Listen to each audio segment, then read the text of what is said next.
Welcome into OutKick the Show. I am your fearless leader, Clay Travis, and I hope all of you are having fantastic Fridays wherever you may be across this great country or this great land.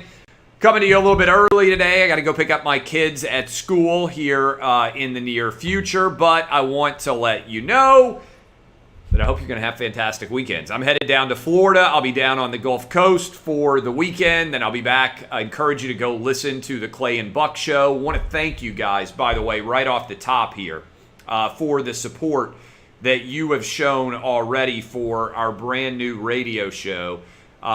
Just some numbers here. New York City got the monthly numbers up 38.4%. Phoenix up 21%. Miami up 32%. Denver up 52%.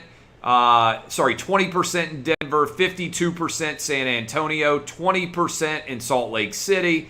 Austin up big. Raleigh up big. Nashville, my hometown, up 120%, just shy of it.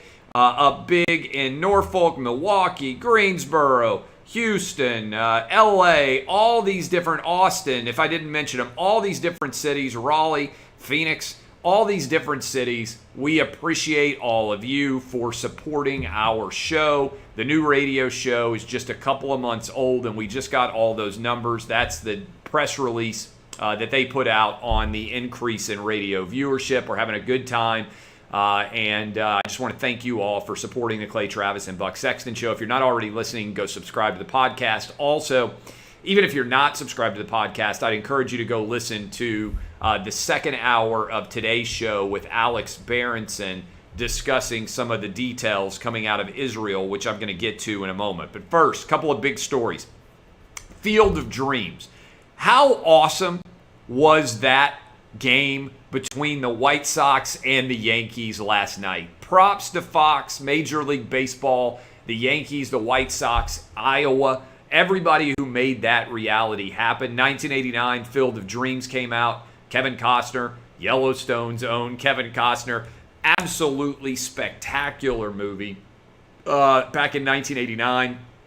The open of this game was incredible. Kevin Costner walking out of the corn stalks and then having all the players come out through the corn stalks as well, just like in the movie. Walk off, stalk off, if you want to call it that. Home run for the White Sox into the cornfield to end this game.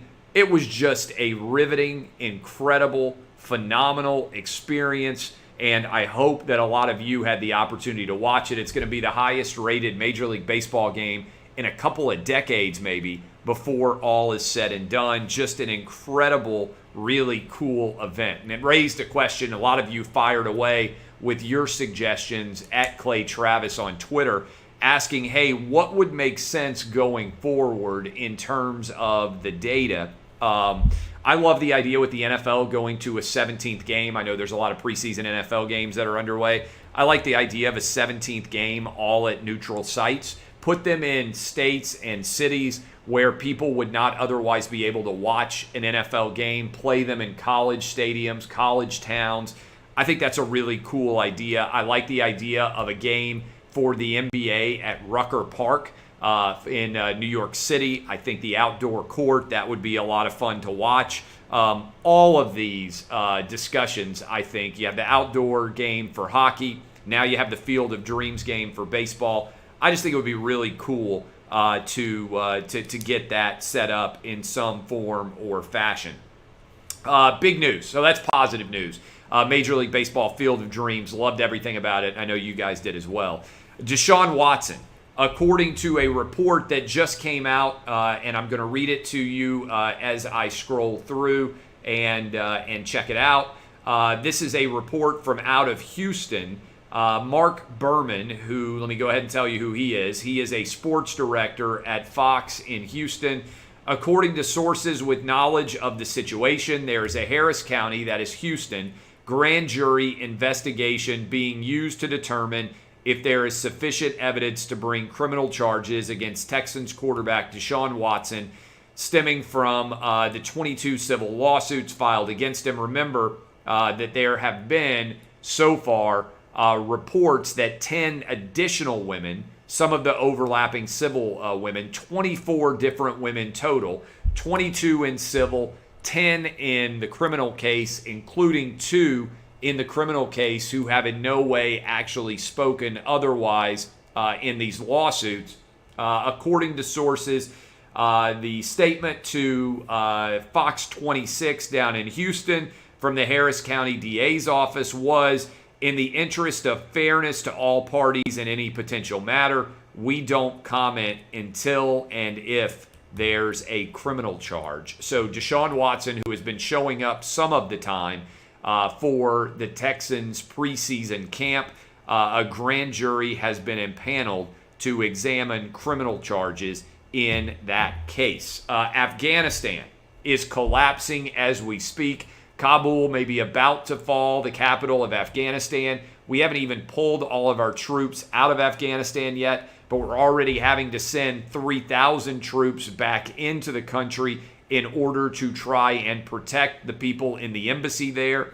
The Taliban has taken over the entirety of Afghanistan almost already. They could have the entire country within a day or two, potentially as soon as today.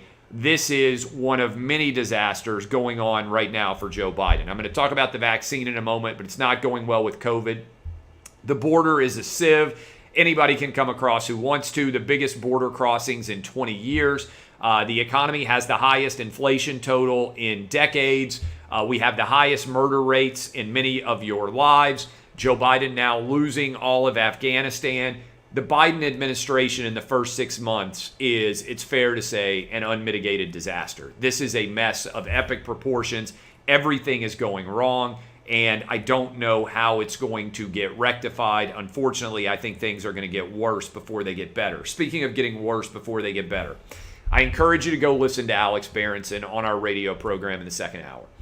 What he shared with us, I'm going to read to you right now. So Israel is one of the most vaccinated countries in the entirety of the world.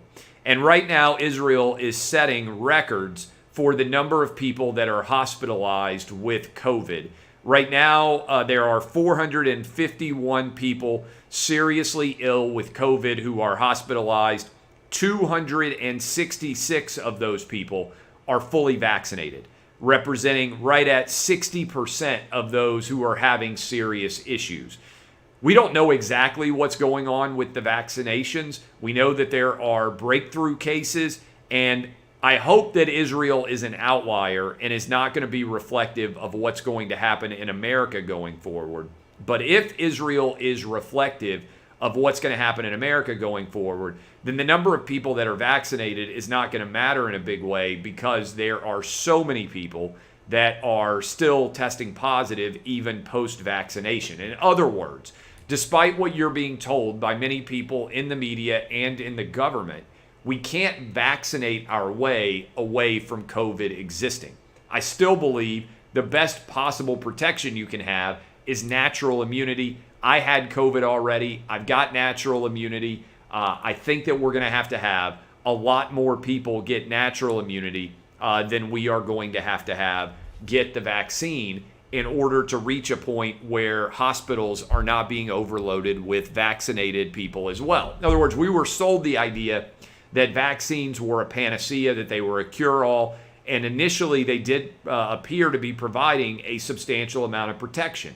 But as you look at the number of infections and the number of hospitalizations that are going on, the data in Israel is that 60% are fully vaccinated that are having serious issues in the hospital. Now, I still want to reiterate, if you are 65 or older, if you're obese, if you are unhealthy, you need to be vaccinated already. They're talking about needing booster shots to provide further protection. This is going to be like the flu, okay? This idea that we were going to eliminate COVID, that COVID zero was ever going to be a possibility, is not a reality. It's going to be here forever. And much like we have yearly flu shots, we're going to have yearly COVID shots. It's going to protect some people. There's still going to be a lot of people who die. COVID's never going away now. It is here for probably the rest of our lives, and we have to figure out how to live with it and how to get back to some form of normalcy. Unfortunately, we're not getting back to some form of normalcy. Philadelphia, New Orleans, San Francisco, Los Angeles, New York City, they are talking about vaccine passports. Canada just announced, I saw right before I sat down, that you have to have a vaccine in order to fly on an airplane in Canada. Look at what is going on in Australia, where they basically are using the military to lock down everyone in Australia. This is COVID madness, and it's going to infect sports one more time. Right now in the NFL, New Orleans has become one of the first places to say that in order to go to a Saints game, you're going to have to be vaccinated or you're going to have a negative COVID test within the last 3 days. Lots of problems associated with this. But one of the biggest is the people who are the least likely to be vaccinated are Black and Hispanic. So you are having cities tell Black and Hispanic people, you can't go to bars, you can't go to restaurants, you can't go to gyms, you can't go to sporting events.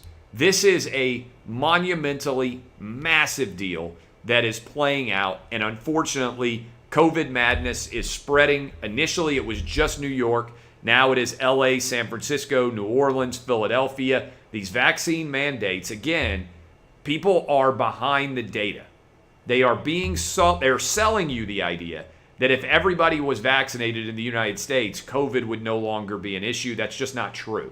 It's just not true at all. If you look at Israel and you look at some of the other countries where high rates of vaccination exist, COVID is not going away just because we're vaccinated, in particular the Delta variant. I'm not trying to scare anybody.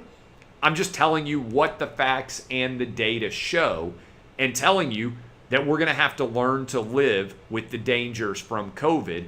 And we can't allow lockdowns and masks and all of these things that have been proven to have absolutely no impact.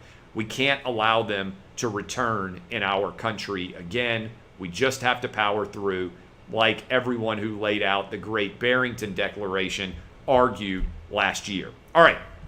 I love all of you. My name is Clay Travis. I'm going to roll out now, get ready for my trip to Florida. Thank you for supporting OutKick. Thank you for supporting the Clay Travis and Buck Sexton Show. Encourage you to go download the latest podcast if you haven't already. And I also encourage all of you to have fantastic weekends. DBAP unless you need to SBAP. My name is Clay Travis, and this has been OutKick the Show.